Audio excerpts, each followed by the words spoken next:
have been doing so many manifestation methods for such a long time, and I always felt like the more I was repeating them, of course, the more synchronicities I was getting and the more things I was attracting into my life. However, a lot of the big things that I really wanted to manifest, they never really happened. And so there came a point where I was like, yeah, okay, it's nice and all this manifestation, let's say bullshit, but you know, we're not getting further, we're not getting ahead. So I wouldn't say that I gave up, but I started to see that there's so much more to this than just doing all these conscious methods.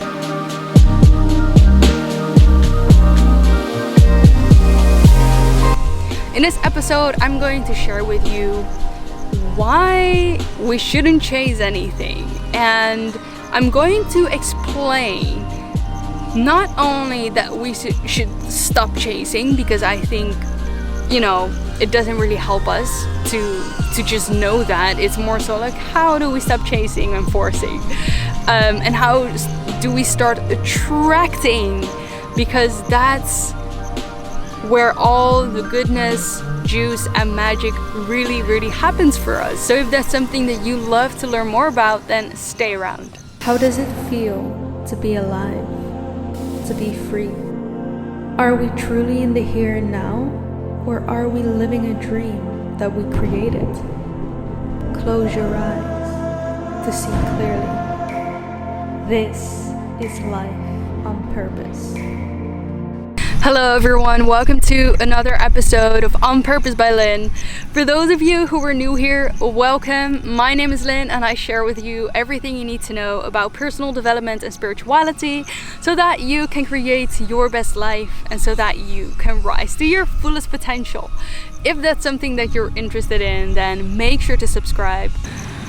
So I think a while ago I recorded a similar episode and I felt like talking about this topic again today because I know that I have been doing so many manifestation methods for such a long time, for years actually. And I always felt like the more I was repeating them, of course, the more synchronicities I was getting and the more things I was attracting into my life. However, a lot of the big things that I really wanted to manifest, they never really happened. And so there came a point where I was like, yeah, okay, it's nice and all this manifestation, let's say bullshit, but you know, we're not getting further, we're not getting ahead. So, you know, I wouldn't say that I gave up, but I started to see that there's so much more to this than just doing all these conscious methods. And I'm going to share with you why that is, because I believe that all these methods, yes, they work beautifully, and it's not like they're not true, but there's one specific thing that most people don't tell you about online, and it is actually the most needed thing in order to manifest, because we don't consciously manifest, we subconsciously manifest. What does this mean? What this means is that we can try to manifest whatever we want, and for a lot of us, or for a lot of people, I'm saying us, but I actually mean people, and this was also me in the past, I started to consciously manifest things that I wanted to happen. So number one, there was an attachment, like I need this to happen, I want this to happen. Number two, it didn't come from a point of truly being open to how this came about. There was this sense of control. And so those are actually the two things. And I think that that's the biggest thing. Through trying to control a situation, we're doing all these techniques. And that's exactly why it doesn't work. And sometimes the more, and maybe you can recognize this if maybe you've been on that same journey as well, the more I was trying to consciously manifest because I felt like it wasn't showing up, I started to do more and more of those routines. And it was not because I truly believed that it was going to come or that it was happening for me. It was because I felt like if I don't do this, it's not going to come. Because I didn't see any evidence in my reality. And so this trying to manifest thing is, number one, the intention of it informs the outcome, which means that if we intend to control the situation, we don't trust that it's not coming for us. And that's why we start to control and do more manifestation techniques in order for it to happen. But what we do is we actually put more resistance because we're coming from a place of resistance and controlling. And again, there's no shame in doing this. And I'm going to explain exactly how we can open up, this energy within us and how this has come about in our lives. The more that we start to control, the more resistance we're putting towards it, the less it's actually going to come up and show up in our lives. So these manifestation techniques are beautiful when we have healed the parts of ourselves that are not already trusting. And I'm saying trusting because when we are trying to control a situation, it actually means that we're not trusting the universe or God to bring to us those pieces that we need in order to co-create our reality, in order to manifest what it is that we want. So we don't actually believe that that's possible. And it's not because we don't want to believe that, but it's because when you think about it, why wouldn't we believe God? I mean, we wouldn't do that on purpose. It's because we don't trust fully ourselves. Our relationship with the universe is a direct reflection of the relationship that we have with ourselves. So if we cannot trust ourselves, then how are we going to trust that it's going to show up in our life? I hope the wind is not too bad because I'm sitting outside and sometimes it's difficult to kind of, I think there's a dog coming right now. Hey, cutie. And there he goes. So if we cannot trust ourselves, we're actually signaling to the universe like, hey, I cannot trust you. And we're not doing that on purpose. The reason that this happens is because when you look back at cultural things, just look back at the, where you're coming from. I don't think it actually really matters where you come from, because I believe all throughout the world we have had the conditioning that we put our trust in a source outside of ourselves.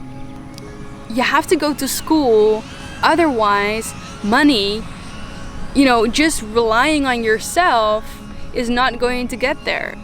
You have to conform, because you just being who you are is never going to be enough. This is how deep this goes back. And this is why we've not learned to trust ourselves, trust in our truth, trust in, if I am myself, and if I don't do anything and I just am who I am, I'm going to attract what is my birthright, or I'm going to attract what's, a match to that. And so we have to learn to trust ourselves. And the way that we can start to trust ourselves is to build a relationship with ourselves. And so how do we build that relationship with ourselves? Is through healing. We go to those shadows We go to the wounded inner child. We go to those places that was disempowered to believe in ourselves. And so this is not going to be a video about how to do that, because it's going to be way too much to actually break down how we can start trusting ourselves, because I believe that this is a journey of embodiment and a journey of integrating our higher power into being. And we have to unlayer that. So inner child healing, watch that inner child video that I created a while ago. I will link it to this video. And to asking ourselves for what we need. When we feel like we start to control our outer circumstances because we do not trust, we have to recognize that this comes from a place of anxiety or a place of like fear, not trying to control, and so that because we think that it's not going to come. And so what we have to learn is to ease our nervous system. When that is happening, when we feel like we have to fix something and we need to force something and we need to chase something, that is the time that we look inward and do the exact opposite than what we have learned. We check in with ourselves. What do I need? What do I need right now? You check in with your inner child. What's going on? What do you need? And the more that we start doing this, we start counteracting those kind of coping mechanisms, the more we start to condition and learn ourselves, and we start to soften our energy, to trust and to open up to attracting more into your life. Because in the end, when we start to need to look after our own needs, what were we doing? We're starting to give back. We're switching around that energy of trying to force and this lack and this fear of it's not coming. And we're nurturing ourselves with care and love and compassion. And that is a whole different vibration. Let me know in the comments if there was anything that I shared in this video, in this episode, that truly resonated with you. And let me know where you guys are tuning in from, because I'd love to get to know you. And if you have liked this video, please like this video, click that like button, and share this video with anyone who you think could benefit from this message right now. I recently started a brand new podcast, which is called Returning Home with Lynn Lim. You can find it in a link in the description below, or you can go directly to Apple Podcasts or Spotify if you want to listen directly on there. And check out my new Lightworker merchandise. I'm very excited about how this has turned out. I'm also noticing that some of you are purchasing some, so I'm very, very grateful. If you want to further support my channel, then buying some of the merchandise would really help me out. And through wearing the merchandise, I'm also very convinced that you will spread a message of love, light, positivity, and awakening with the world who desperately needs it right now. If you're new to my channel, remember to subscribe if you haven't already, as you will be the first to watch all of my videos every Mondays, Wednesdays, and Fridays, so that you can create your best life. Remember, we have such an exciting future to look forward to, even if it doesn't seem like it right now. Thank you so much for being here, and I'm looking forward to see you in the next video. Bye for now.